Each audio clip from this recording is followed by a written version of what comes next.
So just before we started recording, Daniel was telling us about an app in Paris. Just for the record, Daniel, just repeat what the app does. Okay, so the problem was we needed to store some bags. We wanted to do it in the train station, but they were full. So I think the app is called Bounce. I think it's pretty much international. So if you have a shop, you can sign up. And the point is that you can, using the app, you can locate a location nearby that's taking luggage, and it's €5 a bag. Well, in Europe, so that's a good side hustle. I think the app makes maybe a euro something for the €15 that the business might make, let's say, for taking 3 bags. So it's not a bad deal. Not a bad. And you said that they guarantee that you, in case your bag goes missing, right? Yeah, there's an additional, in case you're worried, there's an additional insurance that they offer. I think 10,000 a bag, or up to maybe. I didn't really read the fine print, but we were happy to get rid of our bags. Yeah, well, fantastic. And I mentioned also before we started recording that I read about a new app on the weekend called Chef, but it's spelled SHEF because most of the chefs in this particular app are women, so they call them she chefs, so chef for short. And so if you have a home-based kitchen that's approved for commercial use, or you're working in a commercial kitchen, this app basically allows people to order really exotic foods made by these chefs in their homes. That could be international cuisine of any type, really. I mean, there's probably 1,001 different types of cuisine on the app, and you can then order it, and it's delivered to your home, and you can impress all your friends with amazing cuisine. And what really impressed me though was the fact that some of the chefs on this platform were making over $200,000 a year. And I really like home-based businesses that are successful, that allow people to make a real living. If you think about what it's like to be, say, a yoga instructor, and you can make maybe $37,000 a year, that's a bit of a struggle these days with inflation being as high as it is. So if you're a chef and you have some particular cuisine that people would like to try and sample, and it's popular, you can make $100,000 or even $200,000 a year. So I really like those kinds of things. And for us as real estate investors, those are great tenants to have. So one of the things I'm planning to do at some point, because we're having a municipal election in Ontario soon, is when we get a new mayor, I'm going to suggest that we do in Ottawa, where I live, some of the things that have been done in other cities where we allow people who are home-based to apply for a commercial kitchen in their home. A lot of cities, including Ottawa, don't permit this, but they probably should, because it's a fantastic opportunity to give people an opportunity to have another home-based business. And again, us as real estate investors, you all know I like this live work thing, and I keep going on and on about it. So there you go. All right, so a couple of things before we really get going. Today, what I was planning to do was I was planning to focus really on financing, real estate investment financing, real estate development financing. And it's such a complicated subject that we could be here for 10 hours and we would just really not have been able to cover it. I mean, I think I have 500 slides, and we'll get through maybe 100 of them, maybe 150 if I'm lucky.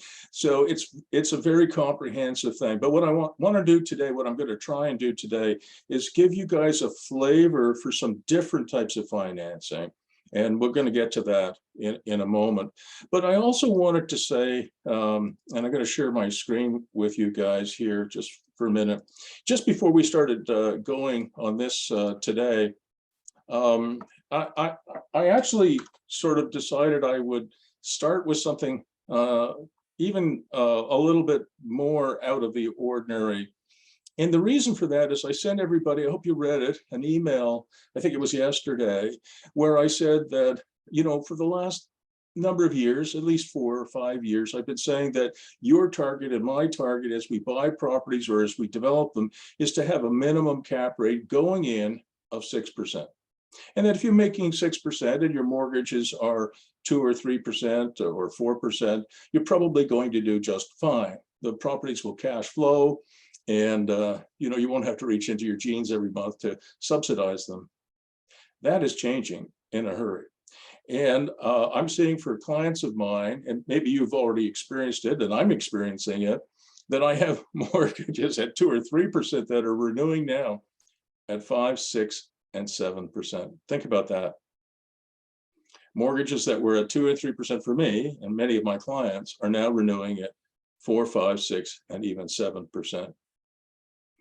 And that really puts us in a box, because I don't have to tell you, in most places in North America, property values are dropping. They are dropping. There's no doubt about it. Appraised values are dropping.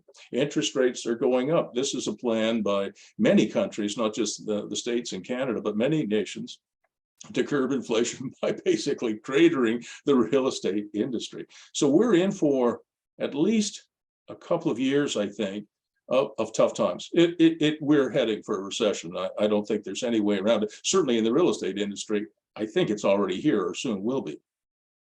So what do we do?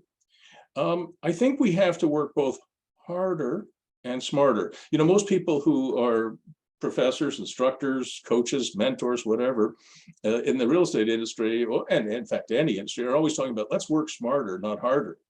Unfortunately, I think we're in for a period of time, all of us, where we're going to have to work smarter and harder. So I know many of you are aware of a building that I'm renovating in downtown Belleville, where I have been struggling. The renovation is costing a lot more. It's taking a lot longer. I haven't been able to get the appraised value that I wanted. The refinancing is taking longer and it's proving to be more difficult than I thought. So I'm like every other real estate investor out there facing this kind of conundrum. And so what do we do? Well, one of the things that I've learned to do, because I'm 70 now, so I've been through a few recessions. So one of the things I've learned to do is, first of all, not to panic. And second of all, to change strategies. And so what I'm doing right now, as we speak, in fact, is for some of the empty commercial space on the ground floor of this commercial building, mixed-use building, downtown Belleville, I've created something called Milford Station. I have a company called MH Milford Holdings, Inc. So I am going to call this mini office thing that I'm going to build Milford Station. And it'll, instead of trying to lease, 1,000 square feet or 2,000 square feet or 3,000 square feet of office space or retail space to people who refuse to pay the rates that I need in order to justify the cost of this building, I am going to create my own client. And I'm going to do some different things with financing. So this is where I wanted to start today.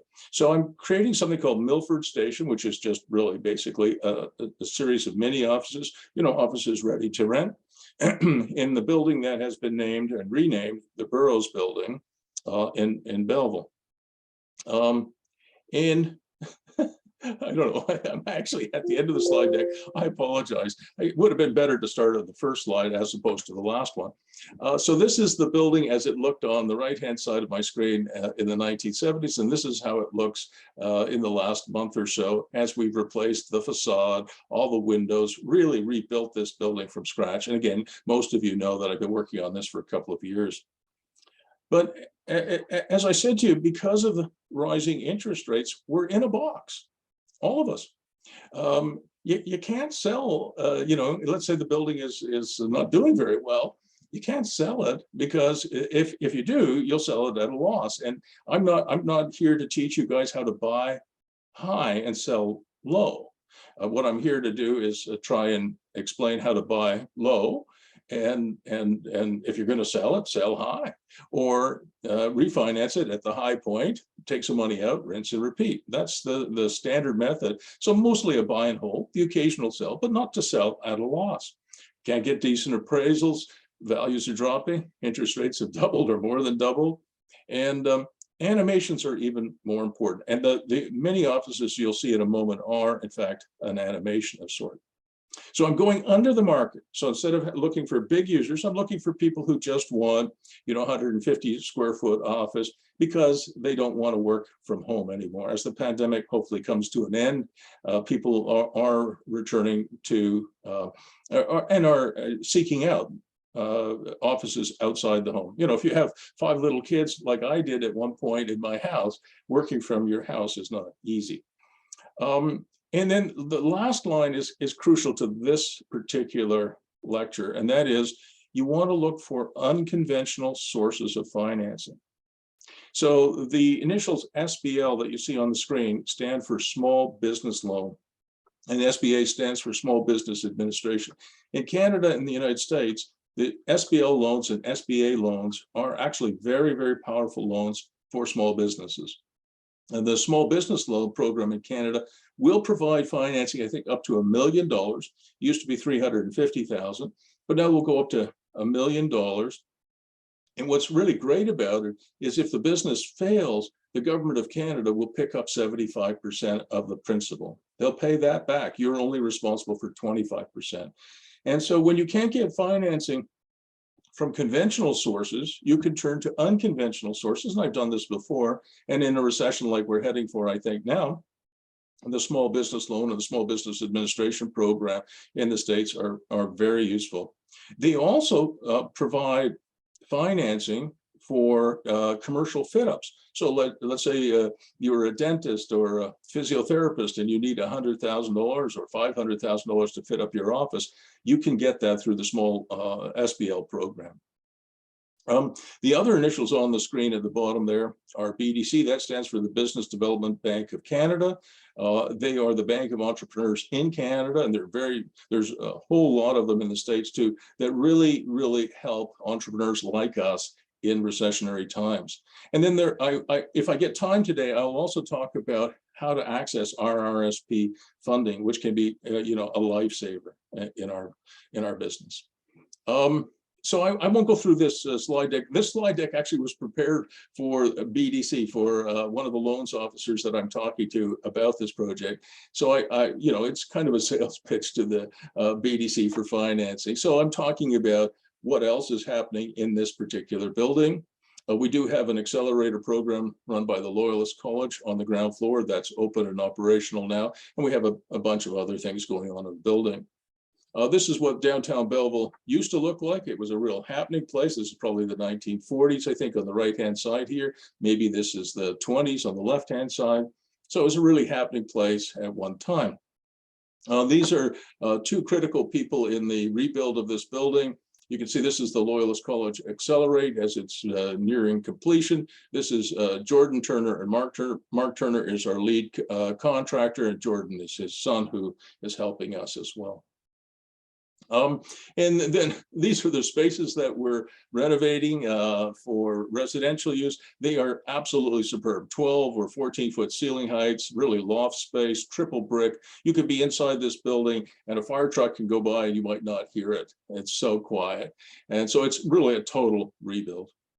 And just more pictures of the building as it goes through this renovation project. And then here is the problem that I'm having. This is the ground floor plan. And on the right-hand side here, as you see my cursor moving around, that's where Loyalist College is. And then you may remember that I got an apartment approved at grade when I went to the Committee of Adjustment in Belleville for an apartment. So I've got a 1-bedroom apartment approved to grade. No problem renting that. That will in fact be an Airbnb unit. But these 2 bays, the middle bay and the north bay, are empty. And it really is hurting my appraised value. So I am creating my own client. I'm creating Milford Station, which will rent these 2 bays from the owner, from me. So, Bruce Firestone will own Milford Station, and it will rent from Bruce Firestone, the owner of the building. So I'm creating my own client. And again, just to tell the BDC, the Business Development Bank, that I do have experience in this area. I operated the largest mini office business in Eastern Ontario called Terrace Corporate Centers Limited, TCCL. We had 120 mini offices downtown in Heritage Place, our building on Queen Street in downtown Ottawa. We had another 44 executive offices in another building I built called the Royal Bank Pavilion. That was in the West End. And we had, I think, about another 30 in something called Manchester Station. And we sold that business. It was a great business, by the way. We sold that business to TCC Canada, which is a very successful co-working space today. But if I could, I would buy it back, but they're not selling. And then, of course, the bank asked me who is the target market. So the target market, and this is a woman, she's originally from Australia, she lives in Belleville. She reached out to me, she has a digital marketing agency, and she would like to locate in this property. So I'm able to show the bank that, yes, we have a market in mind, and this is a typical client that I would be looking for. It's a small, successful business. It has an internet strategy, so it's not just reaching into the local market. She has clients from all over Canada, the United States, and from Australia as well. She's originally from Adelaide, and so that gives a BDC some idea of what's going on. And then, of course, every bank, every lender will ask for a pro forma. So I'm just going to get out of this, and I'll show you. Here's the pro forma. So in terms of getting some financing approved, in this case by BDC, and by the way, if BDC doesn't approve it, I hope they will, I'll go and apply for a small business loan, so which I'll probably get. But in any event, BDC is a little bit more flexible because BDC will do up to 95% loan to value. Let me repeat that, 95%. Small business loan will probably do 75%. And 75% of the 75% is guaranteed by the government of Canada. So I can get a higher loan to value and probably better terms as well from BDC if they'll do it. So you can see how much space is involved here. It's not big. It's about 2,000 square feet of ground floor space. And we have one apartment unit, which is about 541 square feet, and that will be used for overnight stays. It'll be basically Airbnb. Again, having the co-working space and the Airbnb will work very, very well together, because lots of people, I know, because I get calls all the time, are coming to Belleville to work at Loyalist College, to work for the municipal government, whatever, on contract. They need a place to stay and a place to work. And so we think that'll be a really good combination. So we'll probably end up with 10 mini offices, averaging about 150 square feet each. They'll pay a base rent of $775 per month for each office. And then there's a thing called a facilities charge. And when you price out, whether it's real estate or pretty much anything else, it's like when you buy a car, they say you can buy this BMW for $35,000. You say, well, that's a great price for a BMW. And then you go to the dealer and say, yes, but do you want an engine with that? Well, that's extra. Do you need doors? Steering wheel, that's extra too. So to some extent, we can do that in real estate, although maybe not quite as misleading. So the base rent will be $775 per month per office, and they'll pay $180 for a facility charge. What the hell is that? And well, it covers heat, electricity, property taxes, water, sewer, cleaning, property management, internet, Wi-Fi, insurance. Somebody has to pay that. And so most people, when they sign these mini office leases, understand that. So breaking it into two components is really helpful. So pricing is part of your financing strategy in a way. So the total will be about $955 an office, so not cheap, plus HST, which generates about $9,500 a month in revenue.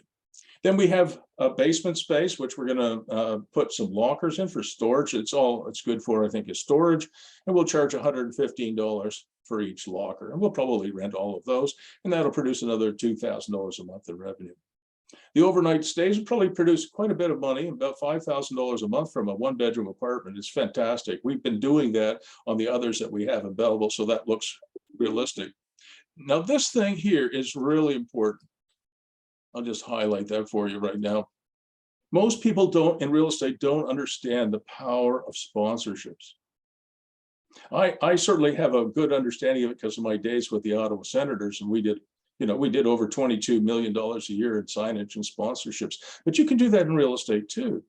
And we plan to, every office, every quarter, everything will be named, and we'll have local partners who want their name in lights. It might be an accounting firm, a law firm, whatever. We'll charge them something to name offices and boardrooms and meeting rooms, whatever, after them. So we'll end up with about $20,000 in gross operating income. We lose about $7,000 a month in OPEX, operating costs, everything except mortgage. So we might end up with net operating income of about $13,000 a month, which would be pretty good for this space. If you think about it, and the space is about $2,500. So let's just figure out what that is per square foot per year, because that's important in commercial. So we'll just simply multiply the net operating income by 12, about $162,000 per year in net operating income. And what we should do is we should add up the total amount of space it's taking. It's 2,000 here, and then we had space for the apartment. So it's about, did I do that right? Yeah, about 2,600 square feet.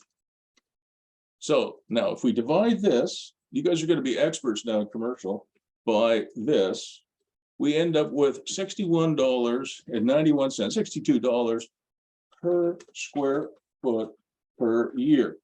Now, just to give you an idea, is that a decent number or not? Is that an important number? Is that a good number?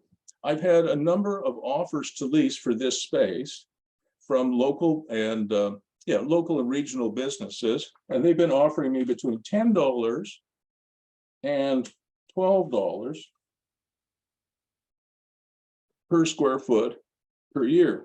So skill testing question, Alex, which one is better, $62 or 10? Yeah, it's not even the same ballpark. It's not even the same ballpark. No. So I want everybody to understand we are in a very tough situation as real estate developers and investors. The stuff, Bob, for example, Bob Walkman, the stuff that helped you when the pandemic hit and lot prices went up, quite considerably, that's fantastic. Can we count on that happening again next year? I don't know.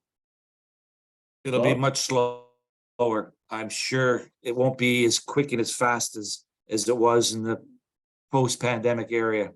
So one of the things, Bob, I've asked you to consider, and I'm not sure you're going to, but I'm asking you to consider, is again changing your strategy for phase 3 into that, maybe more of a park bridge model. Yeah, I see the importance of also having some properties that can have monthly income. 100%. When you do property development, it's a lot of sales, and then as time goes by, you realize you also need income to cover property taxes, operating income, and so I'm looking close at your suggestions for phase 3. Well, we're going to see more from you next month, and you'll certainly get both support and criticism depending on which direction you go in. So I'm looking forward to that, Bob, because I really think you have a great project, especially if you maybe now, given the circumstances, do what I'm doing on this project, which is pivoting, right? I mean, I pivot a lot. I actually ran a course during, I think, 2020 called Pivot, because we, back then, because of the pandemic, we all were pivoting to different things. And again, here we are in a recession. It's time for pivot too, I think. All right. So here's the thing, though. This loan I'm hoping to get from BDC is $350,000. So if you look at this, guys, the cap rate on the $350,000 is going to cost me to develop this, this mini office business and fit up this 1-bedroom apartment is actually fantastic. You take the net operating income, right? And you divide that by the $350,000 and you get a ridiculous cap rate. So that's good news, okay? Everybody thinks, okay, well, Bruce, you're in the money, except I'm not. And here's why. Because BDC is going to want that money. They're going to probably charge me 8% interest, and they're going to want it amortized over 10 years. When you figure out what that is, that's going to cost over $4,000 a month to amortize it over 10 years, which gives me a very skinny margin. So I've got this ridiculous cap rate, which is fantastic.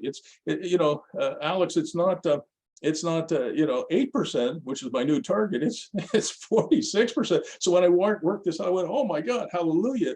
And then when I saw that BDC is probably going to, want their loan amortized over a very short period of time, it means that the margin on this business is a measly $30,000 a year. I mean, it's better than zero, but can you believe it? I have to get $62 a square foot, triple net basically, to make 30 grand. That's the reality. Now, if you could amortize this, just watch what happens when everybody watch this number down here. When I change this from 10 years, if I could amortize it over, say, 20 years, what happens? Okay, I put the 20 in here. I'm going to hit the enter key. You know, I make a lot more money. Now, the good news is that once this is fully paid for, I mean, that fit up is certainly good for 20 years. In the next 10 years, you know, your return will simply be, because you won't have any debt, it will simply be equal to your net operating income per year. So instead of making a measly 30,000 a year for all of this work, you'll make 160,000, and that will significantly help. Prof. Bruce, when he's 80. But 80 is a long time to wait, right? But anyway, what is the alternative? The alternative is to sit there with empty space, making no money, with no financing, and that's the worst thing you can do. Does this make sense to everybody? All right. Unmute yourself, you can talk. Don't have to just listen to me all the time. It definitely makes sense. So Dave, you know, have you heard this one before? God only helps those that help themselves. Yeah, I've heard that. Yeah, let's put it this way: there's no cavalry coming over the horizon to rescue the fair maiden, i.e. me. First of all, I'm not a fair maiden, and second of all, there's no cavalry coming to rescue me. So I'm going to rescue myself. That's really what I'm getting at. And so what I'm encouraging this is quite urgent. I'm encouraging everybody to, be much more careful when they're buying real estate, much more careful when they're developing it, and to pivot rather than just do what worked a year or two ago, thinking it'll work in the next year or two, which I don't think it will. Okay. All right. I just couldn't let that opportunity go by. So now let's talk more about financing. All right. Let's see if I can get the right slide deck up here for you. Okay. All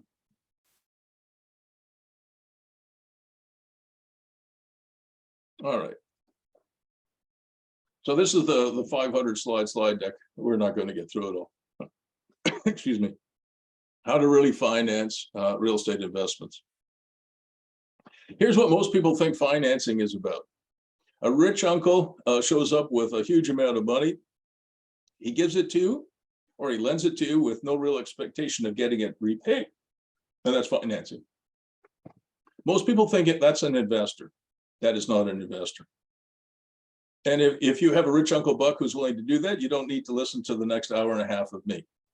But that's not realistic for almost everybody, unless you're maybe Bill Gates' son or daughter. It's not really,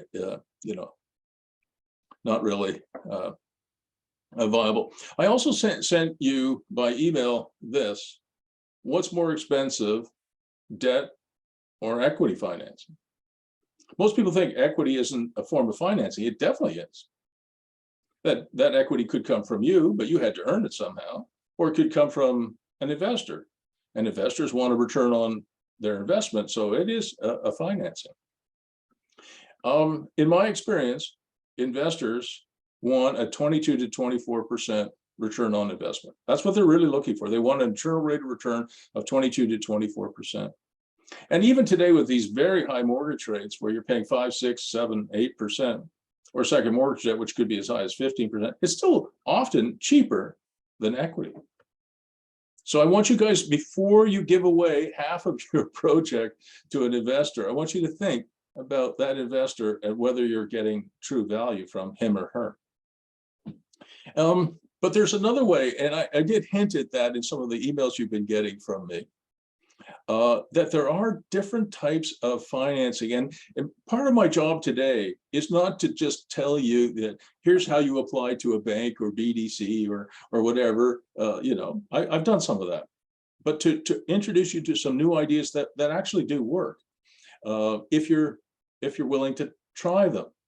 And I have to tell you, this is the most difficult subject I have been dealing with in, Alex, I don't know how long I've been teaching now, but since I think the early 90s, so it's probably 30 years. This is the most difficult subject because I can give a 2-hour lecture on this. I could give a 5-hour lecture on this.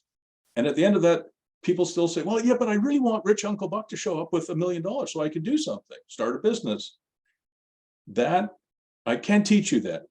You have to select the right parents in order to have, the rich Uncle Buck. We can't do that. None of us can, right? So I'm trying to raise some new ideas from you, and I want you to really try and reach into your soul here and see if you can absorb some of these, because they do work. So you can't just say at the end of this lecture, oh yeah, that was great, and that's for everybody else. But for me, I just want rich Uncle Buck. I don't want to hear that, okay? Even if you're thinking it, don't tell me, because it frustrates me. All right. So there are a number of different things. This is the floor plan for Manchester Station, one of the co-working spaces I ran.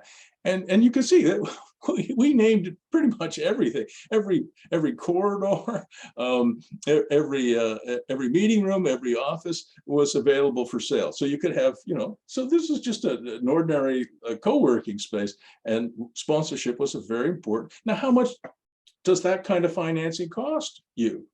How much interest do you pay on to a sponsor who's giving you, I don't know, $350,000, $500,000 a year? Well, nothing. I mean, they're invested because they want a return on investment through branding, through connecting with your audience. So that's really financing that doesn't cost you anything. In fact, it's a profit center. All right. And just to tell you a little bit about something that I've used many times, both for myself and for clients, excuse me again, is something called script. And script is not new. This is what you're seeing on the screen now is something the Reynolds brothers used in, I think, the 1880s. And they wanted to build an extension to their sawmill. I think this is in upper New York State. And so they issued $5 of scrip. It's kind of like a gift certificate. But what's really important here is that it can only be used in trade at company stores.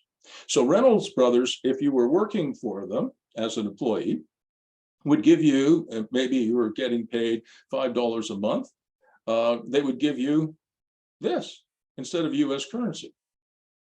And what makes it really important from the point of view of the person issuing it, in other words, Reynolds, is that it can only be redeemed in return for, say, an apartment rented from Reynolds, or at the company store for some food or clothing. And if you think, well, that's 150 years ago, Bruce, well, in the 1930s, Conn Smythe built Maple Leaf Gardens in Toronto. And it was a huge depression, much, much worse, I think, than what we're going to see in the next year or two. And it cost $1.5 million to build the Maple Leaf Gardens, which was also called the Carlton Street Cash Box. But Conn Smythe didn't have any money. So he issued scrip. And so if you were an iron worker, a concrete worker, a former, whatever, a roofer, you were paid in scrip, just the same as what Reynolds Brothers did. And they built that. And then what they said is that if I was an iron worker working for Mr. Smythe back then, is once it opens and we have some cash flow, you can come back with your scrip and redeem it at Maple Leaf Gardens. And that's what he did. And if you think, okay, well, that's only, that's ancient history, Bruce. What do you think Canadian Tire money is? Or what do you think Disney dollars are? And I want to show you how Tracy Clark, she was the owner of Bridgehead Coffee, which is a chain of coffee shops in Ottawa and Toronto. What she did, she wanted to build a $15 million roastery and headquarters building and new coffee shop in a central part of Ottawa. It was going to cost her $15 million. And she could not raise that money through debt. And Tracy has an aversion to debt. She's a cautious businesswoman, and she didn't want to go into too much debt. So we talked about it, and I said, do you know what scrip is? And hardly anybody does, but it's kind of useful. And we talked about it. So she created a campaign called Plant a Bean. And she sold script. You can see I put a T on it here on the screen here. Don't put the T on there. It's script, not script. And she sold script to her customers $250, $500, and $1,000 at a time. That's quite a bit. Now, why would they buy that? Why, you go to Bridgehead and right there was planted bean. Do you want to help Tracy build this new roastery, and headquarters, et cetera? And people said yes, many of them. And here's the 7 reasons why script worked for Tracy. Her customers like her coffee. Number 2, they like the ambience of the stores and the free Wi-Fi. They like the fact that she's local and able to compete against mega chains like McDonald's and Tim Hortons and Starbucks. She's an underdog. Most people like the underdog story. They want to feel like they are making something happen. People really, if you ask people when they were happiest, it was back in high school when they were on the volleyball team and they were down 2-1 and they came back to win the, regional championship. People are usually happiest when they feel they're part of something bigger than themselves. And that would include me. Number 6, trust was very important. And number 7, look at number 7. They get a 20% return on investment. How the hell do they get that? Well, here's what happened. I'll go back. So how do they get that? So you could buy a $500 coupon, which was redeemable again only at Bridgehead stores. You couldn't go spend it at a pub, and you could buy that for $400, and you could redeem it over a period of time. So basically, you got a 20% return, probably over 6 months or maybe a year. And, it's a hell of a lot better than you got back then from your bank, which would have been 1%. Today it might be as high as 3%, but certainly isn't 20%. So that was pretty attractive. And you might say, well, why in the world would you ever buy a $500 gift certificate for, for Bridgehead Coffee? Well, if you go there once a day and you spend $5, and you go there 4 days a week, that's $20 you're spending a week. So that $500, in 25 weeks, half a year, you'll have redeemed it all. So it's not what do we see here in the chat box? Oh, look at this. It's from Alex. I just bought 6 liters of Nespresso, cost $75. So $250 seems like a reasonable ask. And Aaron saying, when we opened Broken Stick 3 years ago, we launched a beer sponsorship campaign. So you guys are all way ahead of me on this. But anyway, Tracy did really well. She raised $3 million.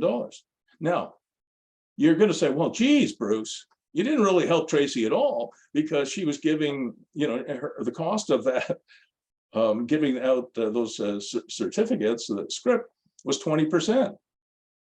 Now, anybody want to think about that and tell me I'm wrong? It wasn't 20%. And here's why. Her margin on coffee is unbelievable. and you'll see it here on the next slide, I think. Her gross profit margin after accounting for labor and materials, et cetera, is about 0.6, which is really good. So $5 in script actually costs her $3.75.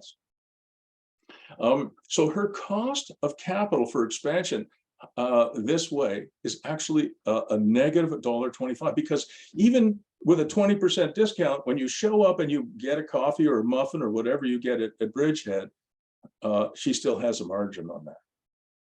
So when you actually work it out, it was an incredible success. She raised $3 million in equity, which she needed in order to pull down a $12 million loan. And she raised that in a very short time. It was less than 3 months. It was she actually had to call it off because she doesn't want to give away 20% for everything, right? So she actually called it off after raising the $3 million, which was her objective. So her cost of raising capital was negative. I hope you all can sort of figure that out and see that. So Aaron, just for you, I put this slide in. Why not issue a Hammond Hill dollar? Aaron, you there? Yep, I like that. Tell me, do you understand what a Hammond Hill dollar represents, whether it's Canadian Tire money or Disney dollar or Tracy Clark script? Do you understand? Absolutely. So I think issuing currencies is incredible. Now, most people will think, well, isn't that counterfeit? Well, if you're going to get in trouble for counterfeiting, then they better start opening up the jails and expanding them, because they're going to have to put Canadian Tire in jail. They're going to have to put the Disney company in jail. They're going to have to put Tracy in jail. And I'm thinking, geez, maybe I ought to do a Prof. Bruce dollar. I'm actually thinking about it. And I because Aaron, you and Brad run this wonderful glamping thing called Hammond Hill, I thought, what the hell? I think there should be Hammond Hill dollars. And just in case you're thinking the jails are not yet big enough, Calgary issues its own dollar.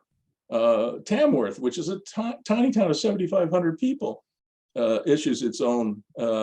Salt Spring has a $5 bill. So if you're thinking that it's counterfeit, you're in good company. And there's the Kawartha Loom, which is my favorite, here on the right-hand side. And here's what Calgary, if you go and look at it, this is Calgary. Use Calgary dollars and earn rewards. Buy and sell with digital or paper Calgary dollars. So they've got a digital currency now, which is, I think, really great. And Calgarians are rich with untapped skills and resources. By buying and selling using Calgary dollars, you'll feel good knowing that you're generating social, economic, and environmental benefits. And it should say local social, economic, and environmental benefits. And I'm encouraging the city of Ottawa to issue what I'm going to call an O-Town dollar. And you would earn O-Town dollars by volunteer hours. You would earn O-Town dollars by having a kid. You would earn O-Town dollars by starting a business. So I want to see maybe next year, maybe the Hammond Hill dollar too. All right, I'll just stop for a second. Any questions? So yeah, so the Hammond Hill dollar, how do I earn them? Like, if I rent a place, do I get like 20% in Hammond Hill dollars as a bonus that I return the next time? Is it like Canadian Tire model, or is it you buy $500 and you get $600 or something? I think that it could be used in any number of ways. I got to know Alex. I got to know Mike Eisner when he was president and CEO of the Disney company. This was because of my involvement with the NHL. And he was a very bright guy. I mean, you don't get to be the top dog at Disney if you don't have some lights on. And I said to him, Mr. Eisner, I noticed you have, I think back then, about $1.2 billion Disney dollars on your balance sheet. He said, yeah, I think that's right, Bruce. And I said, they show up on your balance sheet as a liability. He said, yeah, they do. And Alex, I'm an engineer, so accounting, double entry bookkeeping is way beyond me. It's much too complicated for me.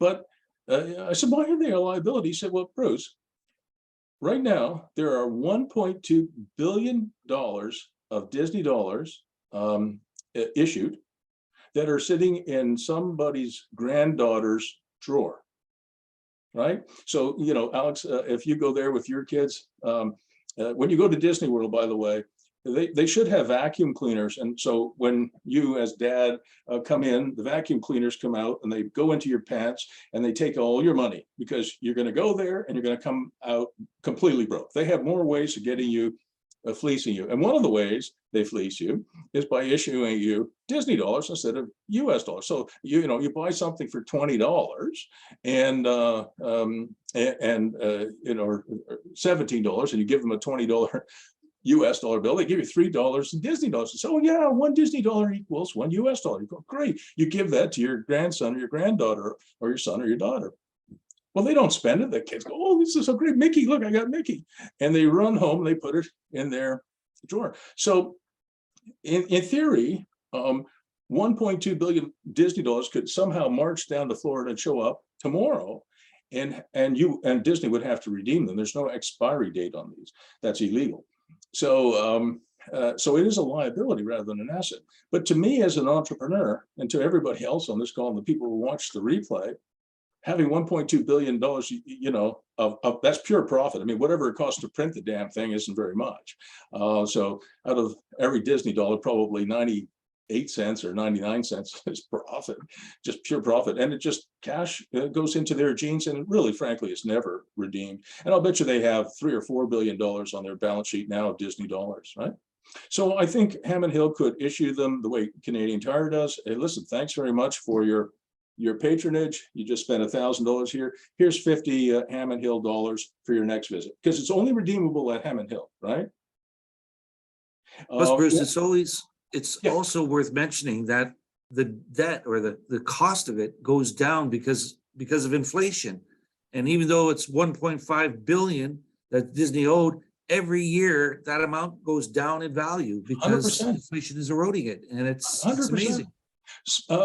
Bob, I had one of my clients, she owned a spa, and I wanted her to issue spa dollars. And she said, well, why would I do that, really? And I said, well, for example, I believe in business models, even for real estate. And I asked her about her spa. And I said, are most of your clients women? And she said, about 97% are women. I said, okay. And what do the clients of your client want? You've heard me say this before, from the spa. She said, well, who are the clients of my clients? Well, if most of your clients are women, most of their clients are men, right? They could be boyfriends or husbands. And so what do the boyfriends or husbands want from the spa? Well, really nothing. They don't want to come in for a manicure or a pedicure or a facial. Some men do, but not many. And I said, well, that's not what I'm getting at.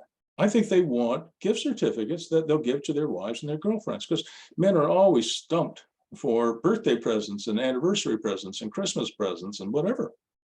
You know what I gave my wife for her birthday this year, guys? After 38 years of marriage, I bought her a tree. She wanted more shade in the backyard, so I bought a humongous tree and planted it there. Now, every time she looks out, she gets to think about what a great guy I am. I thought that was pretty imaginative. And she loves it. But Bruce, just getting back to the idea that you give gift certificates. So gift certificates are actually like a form of scrip.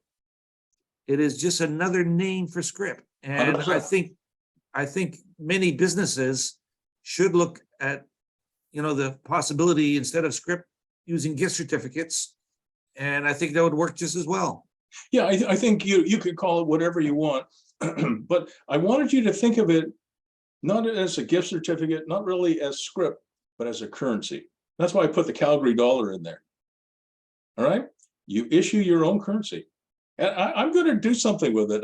I still haven't figured out what it is yet, but I'll think of something. But for somebody who's running a glamping facility, or certainly if I get this Milford Station off the ground, I could definitely issue my own script for that, or my own currency for that, or my own gift certificate. It's called whatever you want, right? It's all the same, I think. All right, let's keep going here. All right, something else that is completely ignored by most people is, in terms of financing, is amortization. Amortization is your best friend. And I'll show you. Now, this is a book I read a long time ago by Mark McCormick. He's long since passed away, but he wrote What They Don't Teach You at Harvard Business School. And then he wrote another one called What They Still Don't Teach You at Harvard Business School. Both were really good. And what is amortization? I think most of you know, but it's the action or process of gradually writing off the initial cost of an asset. So if you have a mortgage, and you're paying principal and interest.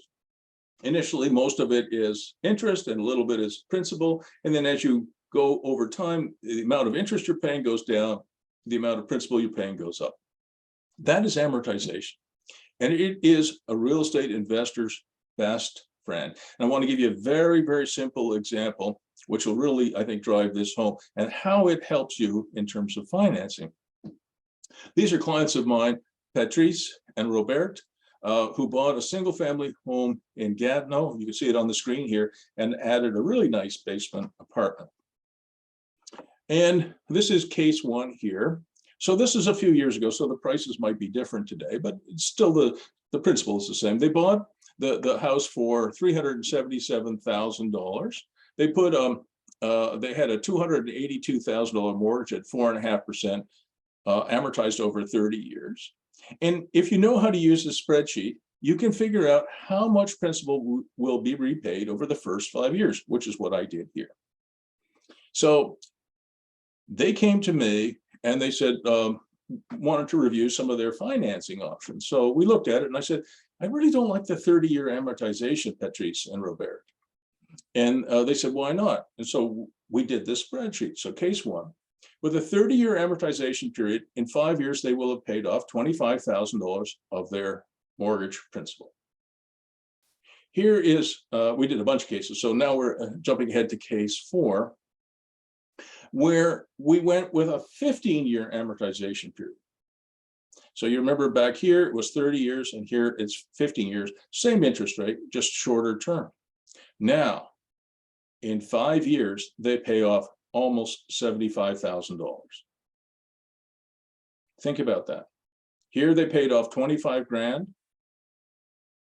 And here in 5 years, they're paying off almost 75,000.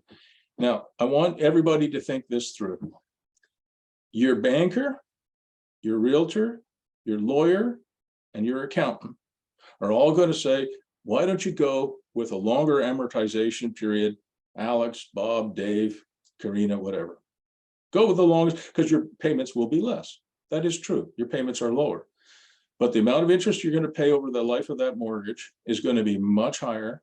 And the speed at which you pay off the mortgage is going to be much lower, right? So think about case 4 here that I show on the screen. They paid off almost 3 times as much principal going with a 15-year amortization period. And what we did before they agreed to the 15 years is we did another calculation that with the additional income from the basement apartment, they wouldn't be in a negative cash flow every month. So that's another check you have to do, okay? So you don't just sign off for a 15-year amortization period if you can't afford to meet the payments, right? So you have to balance it. But they were able to certainly do that and have a little bit of extra cash available. So in 5 years, the fair market value of this building went up to about $486,000 with a real estate inflation of only 2.25%. All right. In the pandemic, it was like 20% a year. But so this was a much slower inflation period, but still it went up. And their mortgage dropped like a stone, which meant that 5 years out, they could refinance without having ridiculous loan to value mortgages ridiculously high and pull out over $180,000 in tax-free cash. Now, if you think about Patrice and Robert, I think they have 3 kids, young people in their 30s, now in their 40s.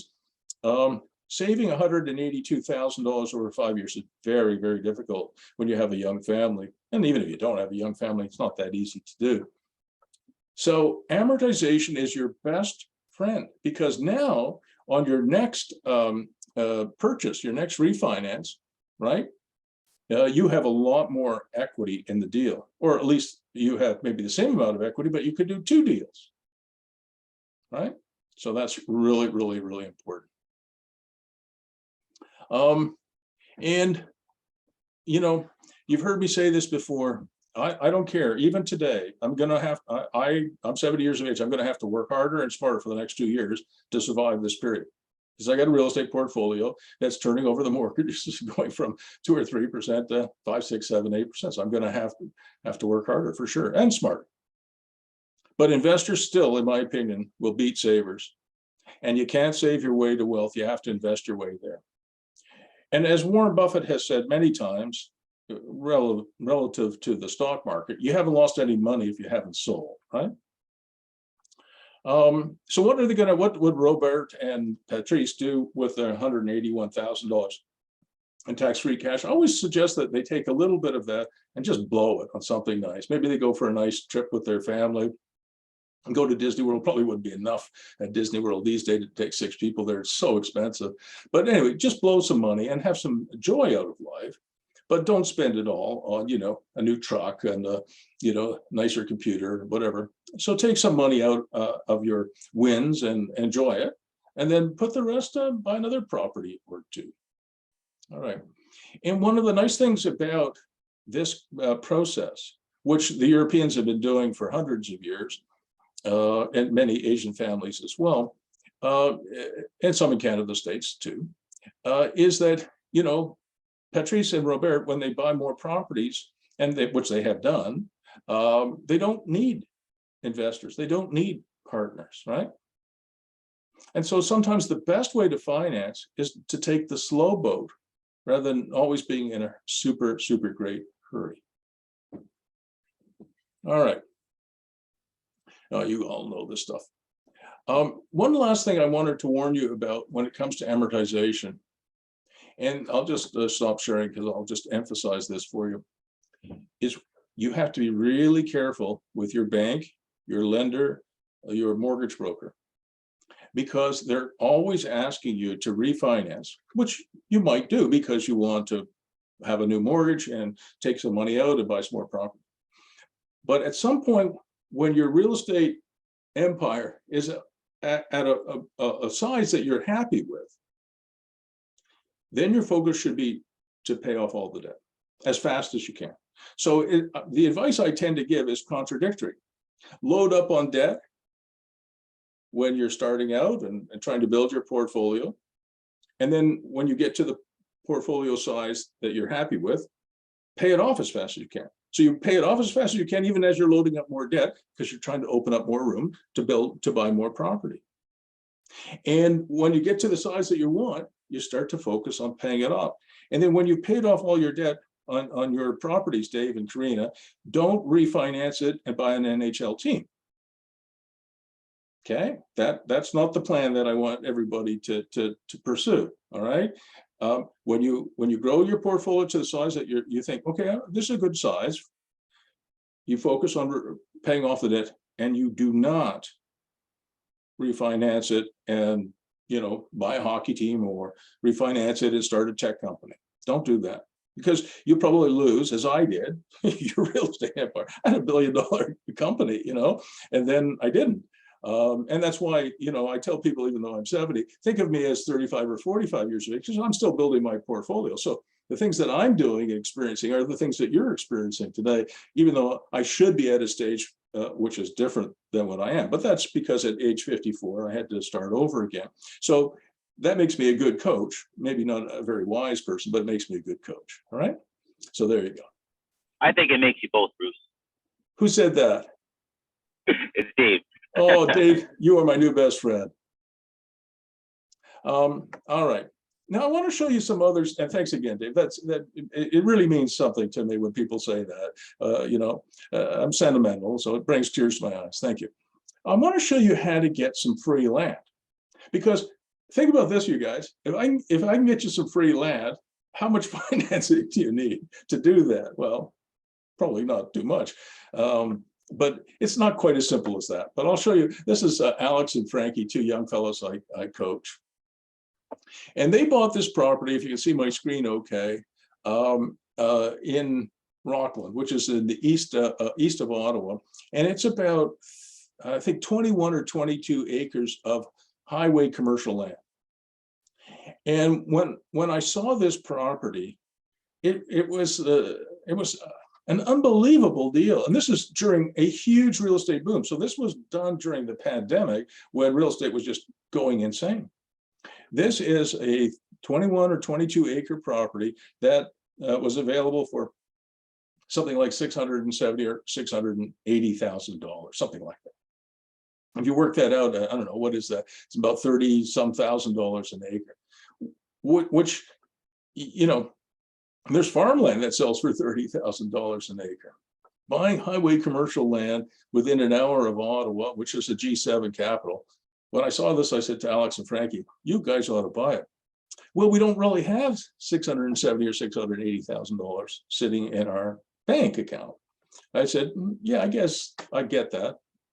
But one of the things that you could do is you could create two severances. So you can see here on the screen, proposed severance number 1 here, and proposed severance number 2 here. So each of these severances are about 14,500 square meters. If you're thinking in acres, it's probably about 3.5 acres. So I said to Alex and Frank, what if we were to sever off the corner lot here and another along the highway here, and you were to retain the back portion? I said, I bet you we could recover all or most of your costs for buying this property. And that's in fact what we did. We went to the Committee of Adjustment. which a lot of cities, towns in the States and Canada have a version of the committee of adjustment. And we asked for permission to sever off 2 parcels. So the idea was to sever off 2 3.5 acre parcels, and Frankie and Alex would retain 12.8 acres for themselves. Here's some of the uses that are permitted in highway commercial, retail stores, workshops, self-storage, parking, outside storage, tourist establishments. There's a lot of different uses. But what Frankie and Alex wanted was they wanted the commercial self-storage because they're in the self-storage business. They wanted the parking area because they're into the contractor yards business, and they wanted the workshops as well. So here's what we did. They bought this thing for $675,000. It wasn't 21 acres, 20.2, so $33,000 an acre plus land transfer tax and closing costs. They priced the corner piece at $402,500 and the other piece at $297. Plus, they got a contribution to the access driveway that will serve all 3 properties from each of them, another $112,000 for the corner piece and $78,000 for the other. So essentially, they ended up with $700,000 from the sale of these 2 pieces for purchase price of $675,000. So when you look at the cost of the severance and the cost of a new survey, the cost of the land after a year, mind you, was a negative $4,000 for almost 13 acres of commercial land. And then when you take into account the almost $200,000 that they also received as contribution towards the access road, it's a pretty friggin' great deal. Now, you're obviously going to ask me, how the hell did they finance it in the interim, right? Because they did need financing to buy this. Well, they got a whacking great seller take back mortgage, and everybody knows what that is, right? Everybody knows. So the guys who were trying to sell it had been days in a super hot market, had been days on the market, I think over a year, and they were able to provide financing. In the agreement of purchase and sale, we put in the agreement of purchase and sale 2 things that probably most of you don't know much about. One, we put in permission to sever, right? So we wanted right up front permission to sever. We said for financial purposes, but it was actually for financial purposes and purpose of sale. We didn't tell that to the seller. We just said it's for the financing purposes, which is part of the truth. So we try not to tell any untruths, but we don't have to disclose everything. And they said, for sure, we'll give you a seller take back. I don't remember what it was, 80% of the purchase price, maybe 90%. And we said, we only need it for a year. And they said, that's fine. You put down 10%. So between Alex and Frankie, they had to come up with, probably $65,000, $70,000 plus closing costs. And the other thing we put in the agreement of purchase and sale is partial discharges, which means that if you sell a piece of the land and you have a mortgage on it, you don't have to repay the whole mortgage. You only have to pay part of the mortgage that relates to part of the land. Right. So if we only sold one parcel for, say, $300,000 and we owe $500,000, we don't have to come up with the extra $200,000 on closing. Do you understand that? It's called a partial discharge provision. But if you know what you're doing, this is a form of financing, right? Everything is a form of financing. Really, it all comes down to that. And just as an aside, having coached over 2,500 people and having lots of experience, I've had any number of people come to me and say, I don't love my wife anymore. Or I don't love my husband anymore. I hate my job. I mean, everybody bitches and moans. I do it too. Not very often, but I occasionally. And, and I'm not a life coach, so I can't really help, I can commiserate, but I can't really help, if you're having problems with your life partner. But when you actually boil it down, in almost every case, when you scratch the surface and you delve a little deeper and delve a little deeper, it almost always comes down to finance. Almost always. They're arguing over money, but they don't admit that. They're arguing over, who does the dishes tonight? Who's watching the kids tonight? That sort of thing. It's usually finance. All right, let's keep going. Bruce, good question. Yeah, sure. Would you, Dave? Yeah, would you be able to put a link to that partial finance model? This sounds like something that I never thought. First time I ever heard of it. So kind of intriguing. So Dave, what specifically are you looking for? You said you put a provision in for the partial finance where you don't have to pay off the whole property, right? Yeah, Yeah. David, they're called partial discharges. And, Okay. And if you or Karina want to send me an email, I'll make sure everybody gets it, because I have standard clauses that work like a charm. And I could have put probably 20 projects like what Alex and Frankie did in this slide deck, in which case the slide deck would have been 1,000 slides instead of 500. But you get the drift of what I'm talking about. I'm not kidding. You could buy land for free if you know what you're doing. And I've done it myself many times. And given the fact that there's a little bit of a struggle going on now for all of us, including yours truly, Dave, I'll probably do a couple of these deals myself. Yeah, those seem like these are nuggets, and these are great little nuggets you can throw into these contracts to APS, Yep. So send me that email, and I'll make sure everybody gets the language. And as your prof and as your coach, and hopefully as a friend too, you can reach out to me when you're doing a deal. And if you're not sure how to do it, reach out to me, and I'll make sure you get it right. There's a few other tricks that you need to put in there too, and I'll make sure you get that clear. I want to show you what some of you have already seen this, but I wanted to show you, one of the key things, or one of the early deals I did after the Sens went down the tubes, and I was having trouble feeding my family. And I bought this townhouse. Some of you have seen this before, so I'll go through this relatively quickly.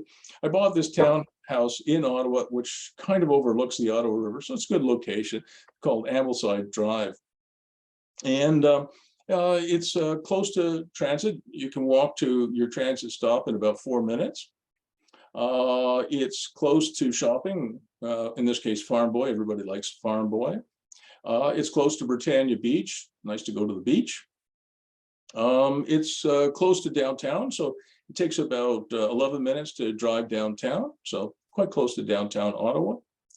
And let's have a look inside this townhouse. So this, you walk in here, this is the front entrance, and on the right-hand side, you can see there's a bit of a den. And this is a look inside. As I go through, I'll just point out some of the renovations I put in. So I put in Brazilian hardwood here. I'll go back one slide. I put in California shutters, put in a kind of a fake fireplace here, more California shutters.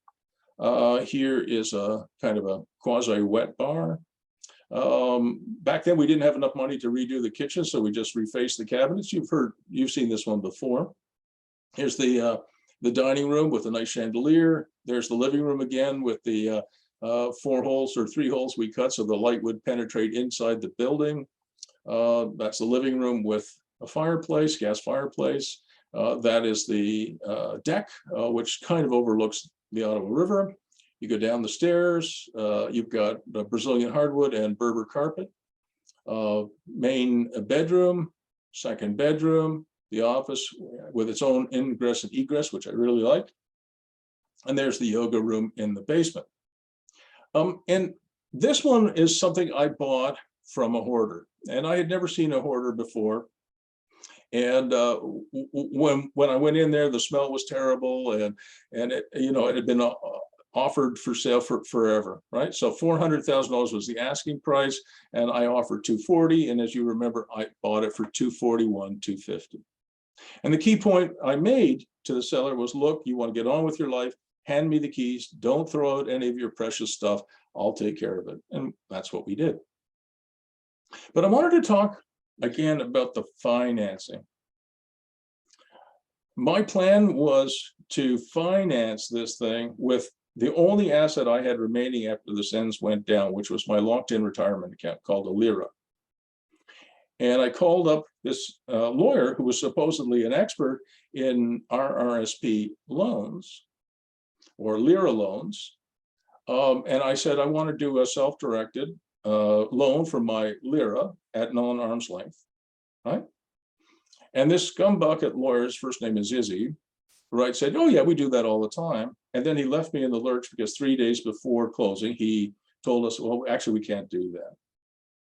So I had to go to a Lebanese friend of mine and borrow the amount that I needed to close on ridiculous terms. And then what I did was I fixed up the place, got it reappraised at 400,000 once I got rid of all the junk, and was able to pay my Lebanese friend back. And then how did I get access to my locked-in retirement account? Because you're not allowed, at least it's very difficult to do non-arm's length transactions between your RRSP and yourself, or your LIRA and yourself. So that's what I ended up, that's how I ended up making a loan from my LIRA to a young man in Carleton Place to develop his chicken coop, and he made a loan to me so I could get access to my LIRA. So we did it that way. Not really supposed to do that, but when you're in trouble, you do the things that you need to do. And you've heard me say that, look, I totally respect the building code, not so much the zoning codes. And I'll do what I have to do in the next 2 years to make sure my portfolio and my family survive this recession that's coming, right? And back then, I did what I needed to do in order to access the only funds that I had, including doing a swap, which really isn't kosher with Canada Revenue Agency. All right.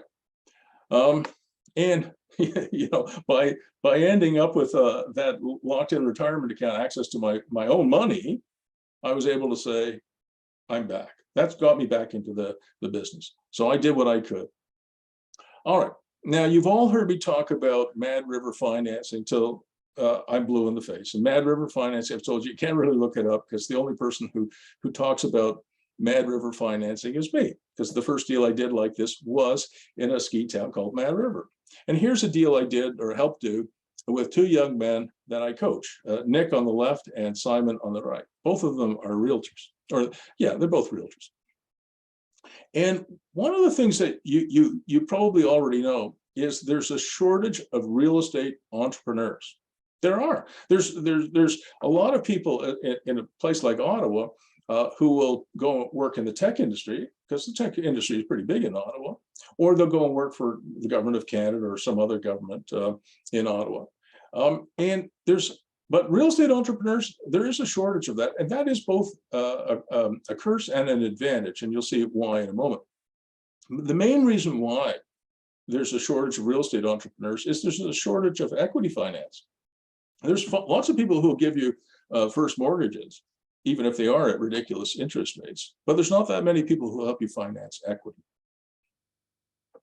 VCs, venture capital firms, and angel investors are mainly interested in tech. And here's what Nick and Simon wanted to do. They wanted to buy this property, which was about an hour, just over an hour, I think, west of Ottawa, 935 Constant Lake Road. And I went to visit it, and it was just fantastic. 177 acres near Eganville. Eganville's a sweet little town. And it had not one, not two, but 3 homes on it, 3 rental cottages, 50 acres of tillable land, a private island. It was really a peninsula, but they called it an island, and 4,000 frontage feet on the water. And it was the second best fishing lake in Ontario. The asking price, after, again, 400 days on the market, was $740,000. Think about that. You're buying all of that. I mean, you know, if this was in France, you know, what would this thing cost within an hour of Paris? I can't even imagine. Anyway, the boys were able to negotiate a purchase at 700 grand. It's fantastic. There's incredible opportunity. So again, these are just a repeat of those pictures. So it's at 1 hour and 11 minutes to Constant Lake from the Canadian Tire Center. And this is just a picture of the lake. There's the house. It's actually quite a nice house. Sorry, the pictures aren't very good, but this is his kitchen, was good size kitchen, huge dining room, living room. Just another picture of the living room. Look at the size of the bedrooms. You could, Dave, you could chase Karina around in these bedrooms. They're huge. And then here's the farmhouse that came with it. So this is a second house. And the boys turned this into an Airbnb. It's quite a nice renovation.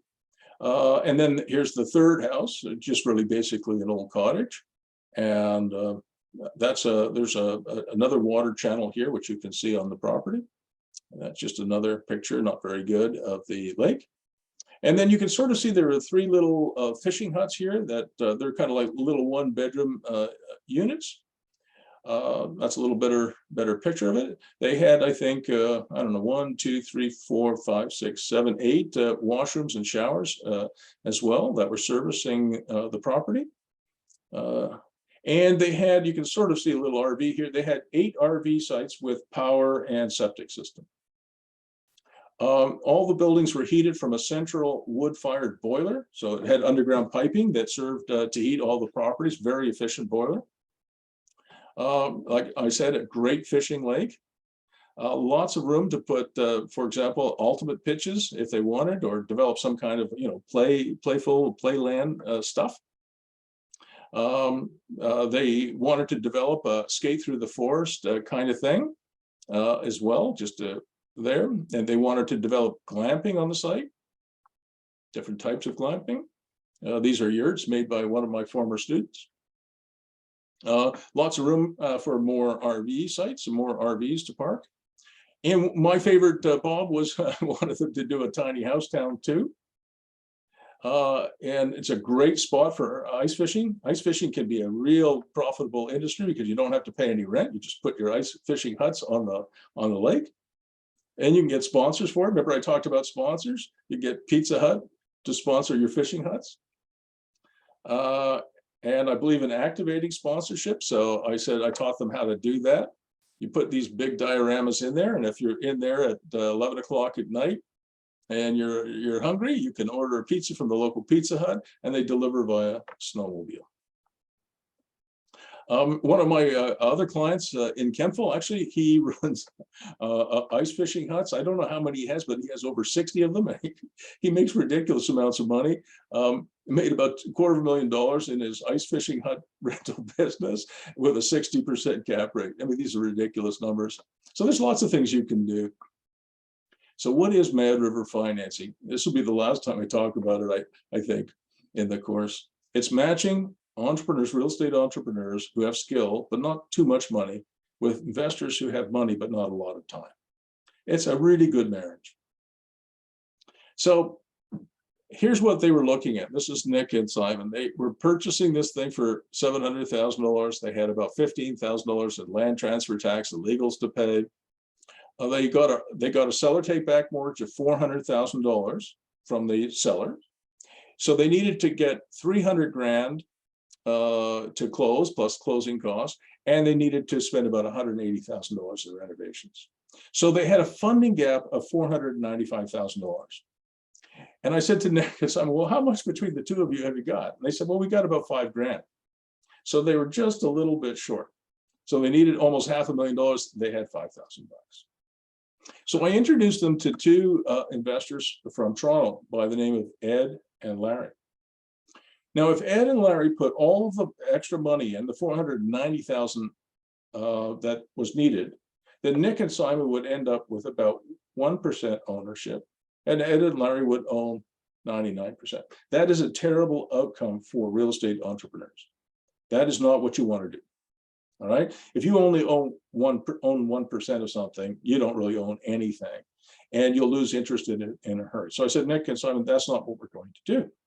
So what we did instead was Ed and Larry put in $2,500 as their equity stake for a 1/3 stake in ownership. Nick and Simon put their measly $5,000 in, and they got 2/3. And then Ed and Larry loaned the project the rest of the money. And they secured it as a second mortgage with a 5-year term at 10%. Today, I would probably do it differently. I probably wouldn't have done a second mortgage. I would have simply had simple promissory notes written by Nick and Simon and signed by Nick and Simon, just promising to pay back the $487,500. And I would have put an 8% interest rate in instead of 10, and I would have capitalized that over 5 years. That's just a growth in Prof. Bruce in the last 5 years. Promissory notes means that when you look at the balance sheet of the company, or sorry, you look at the title of the land, it looks like they have a great deal more equity in the land. All right. Now you might think, well, that's a great deal for Nick and Simon, but horrible for Ed and Larry. But it isn't. It's a great deal for Ed and Larry, the investors. They're getting 10% on their money. And because they have a second mortgage, they definitely have the right of foreclosure as well as power sale. So that's pretty powerful. But here's the neat thing. After their loan is repaid, as you hope the property value goes up and hopefully the mortgage comes down, and they refinance and pay Ed and Larry back. Then Ed and Larry, think about it, own 1/3 of a really fantastic property for a grand total of $2,500 in the deal. So from their point of view, they own 1/3 of a really great property run by two aspiring entrepreneurs for $2,500. That is, so it's a very good deal from the investor's point of view. And then from Nick and Simon's point of view, and they own 2/3 of a really great property for $5,000. They get into the real estate market years before they could save enough to do it on their own. And if they can rinse and repeat, they could pick up 10, 20, even 30 resorts for very little money. And in 15 years, build a $100 million business. And then Ed and Larry can tag along if they want to, or they could just stop at one. So this Mad River stuff, I have used this now literally hundreds of times in hundreds of different ways. It works great for the entrepreneur and it works great for the investor, provided, of course, that the entrepreneurs are competent. Any questions on that? Yeah, Bruce, I'm just trying to make sure I understand it. Does that mean that the investors own like an equity component as well on top of their debt lending? That's exactly right, Karina. So let's just make it simple, okay? Say you and I are going to buy a duplex. Mhm. And you're a rich dude. You got all kinds of money, and I'm a poor professor. And I say, Karina, we're going to buy this really nice duplex for $500,000. How much money do we need to close the deal? And you say, we need $100 grand, Bruce. And I said, well, I look in my bank account. I've got $15,000. How about I put in $15,000 and I'm going to manage the duplex and I'm going to do all the work and you're going to sit at home and collect hopefully a good ROI. So you put up $85,000 and I put up $15,000. So we own it together. But if you put in $85,000 and I put in $15,000 and we just do it that way, I'm going to end up 15% of the deal and you're going to end up owning 85%. And I said to Karina, look, I'm doing all the work. I found the duplex, I'll make sure it runs properly. If the tenants have a problem with plumbing at 2 o'clock in the morning, they call me, not you. So you get to sleep well. So how about this? You put in $15,000 as equity and I put in $15,000 as equity. So we own it 50-50. And then the other $70,000 that we're still short of, you loan the project. You could put it in as a second mortgage. But some first mortgageors, do not like second mortgages. So what we could do is we could simply do a promissory note from me to you saying, I owe you 70 grand or something like that. Do you understand? Yeah. So and now the good thing from your point of view is hopefully in 5 years, we'll be out of this recession. Real estate values will recover. They do. And we can refinance it. You could get your $70,000 paid back. Now you own half of a really great duplex run by yours truly, but you've only got $15,000 in the deal. But you continue to own half of it. And then I teach one more thing, Karina. I teach something called, you may have heard me talk about this before, the non-partnership partnership model. And by that I mean, so if you're happy with me, the entrepreneur, you say, Bruce, I'm really glad we did this deal. We've got this great duplex. I only put in 15 grand really after I got repaid. I've only got $15,000 in the deal. Makes good money, and I like it. Can we do another one? So we do another one. Same deal. Again, you're the rich dude, and I'm the poor professor, and we do exactly the same deal. So now we own 2 duplexes, 50-50. Another few years go by. And so you and I own 2 great duplexes. And then we do something which is very simple.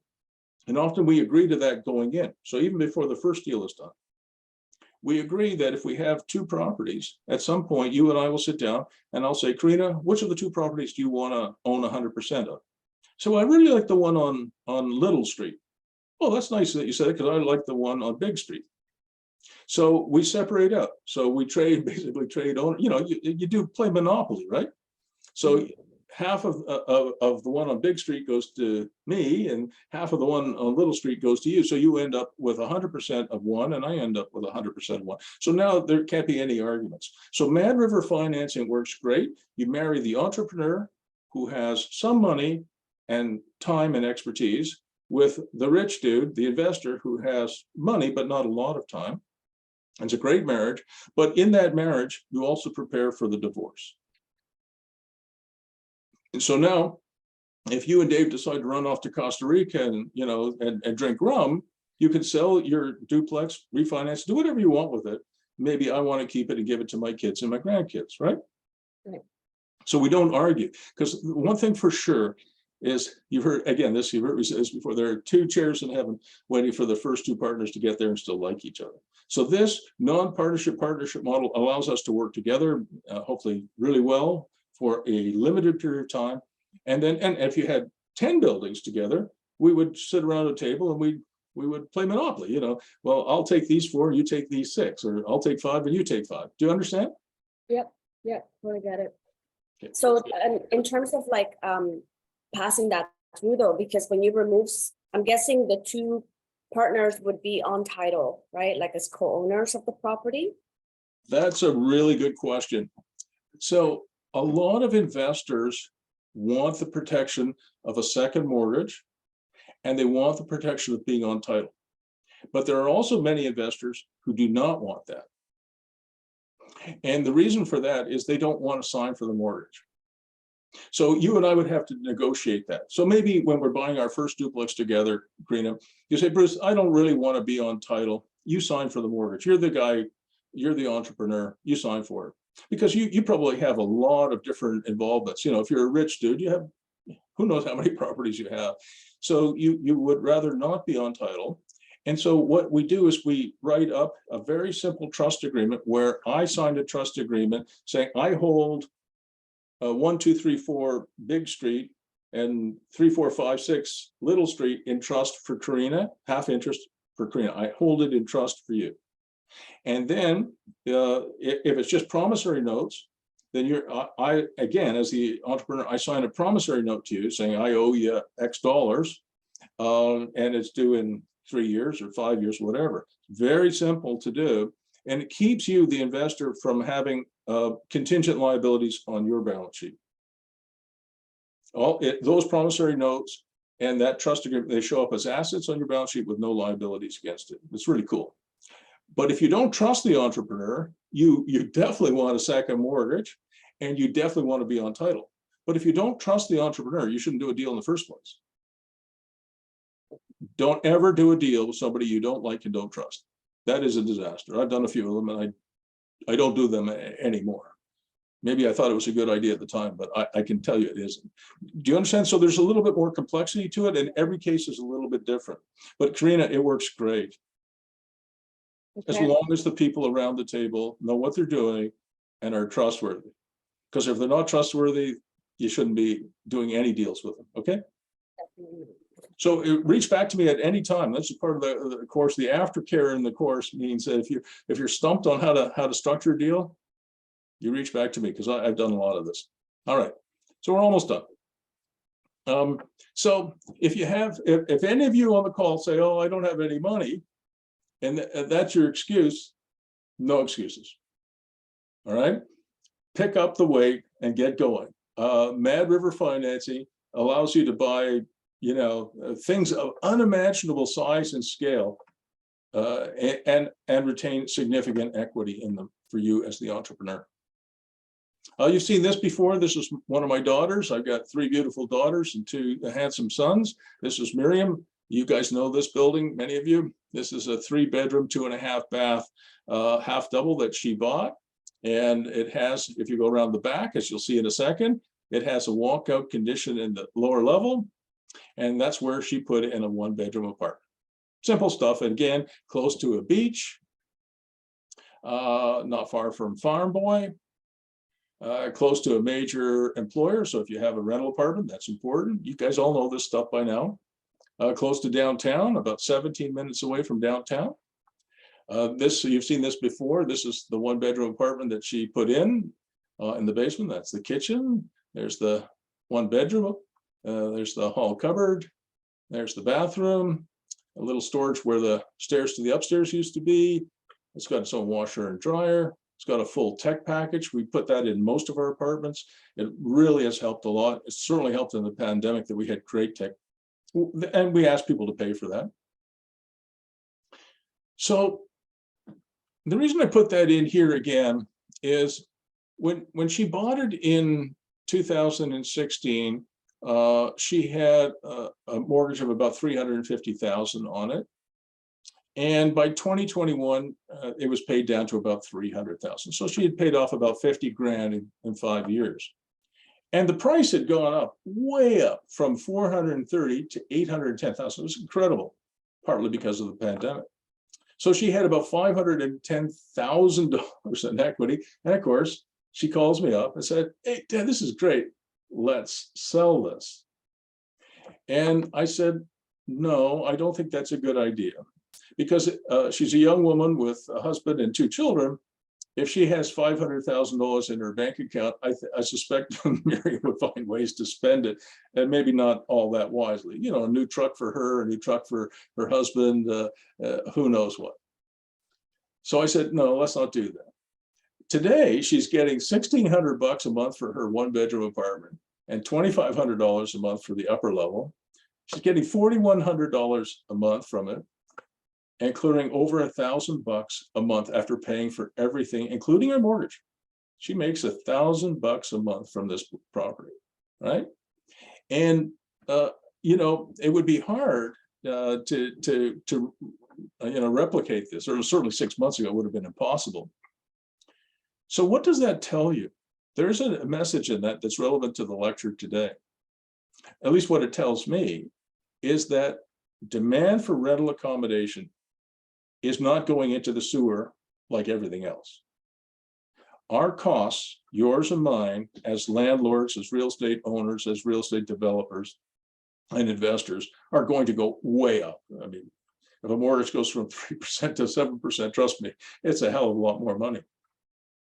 But the good news is that rents are going up extraordinarily, and that's going to continue.